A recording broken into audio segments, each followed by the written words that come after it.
Modern science سے پہلے انسانی تخلیق کے بارے میں عجیب نظریات تھے. لوگوں کی الگ الگ تھیوریز تھیں. کچھ سوچتے تھے کہ انسان ماں کے ہیج سے بنتا ہے. کچھ ہومونکولس تھیوری کو مانتے تھے، یعنی اسپم کے اندر ایک چھوٹا سا مکمل انسان ہوتا ہے جو بس ماں کے پیٹ کے اندر بڑا ہوتا جاتا ہے. لیکن قرآن نے اس پورے عمل کو، اس پورے پروسیس کو ایسے اسٹیجز میں بیان کیا جس نے لوگوں کو چونکا کر رکھ دیا، جو آج کی ایمبریولوجی سے 100% کمپیٹیبل ہے. اس کی سب سے بہترین مثال ہمیں پروفیسر کیتھ ایل مور کے کام میں ملتی ہے، جو کینیڈا کے ایک مشہور ایناٹومسٹ اور ایمبریولوجسٹ تھے. ان کی کتاب دی ڈیولپنگ ہیومن دنیا بھر کی میڈیکل کالجز میں پڑھائی جاتی ہے. جب انہوں نے قرآن کی آیتوں کو اپنی سائنٹیفک ریسرچ سے کمپیئر کیا تو وہ حیران رہ گئے. آئیے سورہ المومنون آیت 12 سے 14 کو دیکھتے ہیں. وَلَقَدْ خَلَقْنَا الْإِنسَانَ مِنْ صُلَالَةٍ مِّن طِينٍ ثُمَّ جَعَلْنَاهُ نُطْفَةً فِي قَرَارٍ مَّكِينٍ. نطفہ، ہم نے انسان کو مٹی کے خلاصے سے پیدا کیا، پھر اسے ایک محفوظ جگہ میں نطفہ بنا کر رکھا.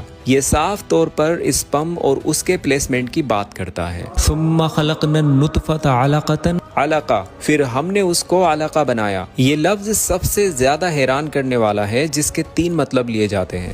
اے لیچ یا جونک، بی چپکنے والی چیز، سی خون کا لوتھڑا. شروعاتی ایمبریو ان تینوں معنوں پر پورا اترتا ہے. وہ لیچ جیسا دکھتا ہے، ماں کے رحم کی دیوار سے چپکا رہتا ہے اور وہاں سے خون حاصل کرتا ہے.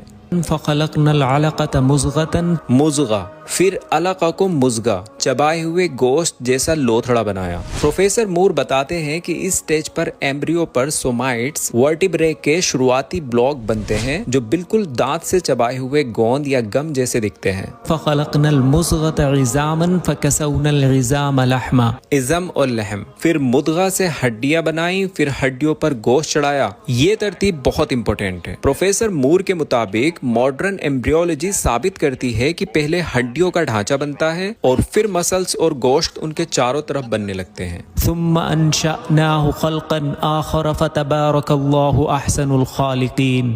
خلقن آخر، پھر اسے ایک اور کریشن بنا کر کھڑا کر دیا، ایک نئی شکل کے ساتھ بنا دیا. اس سٹیج پر ایمبریو میں انسانی خصوصیات، انسانی فیچرز آنے لگتے ہیں جو اسے دوسرے جانوروں کے ایمبریوز سے الگ کرتی ہیں. پروفیسر مور نے کہا تھا، یہ میرے لیے بالکل صاف ہے کہ یہ بیان، یہ اسٹیٹمنٹ محمد صلی اللہ علیہ وسلم تک اللہ کی طرف سے ہی آئے ہوں گے، کیونکہ یہ تمام علم، تمام نالج صدیوں بعد ڈسکور کی گئی ہیں.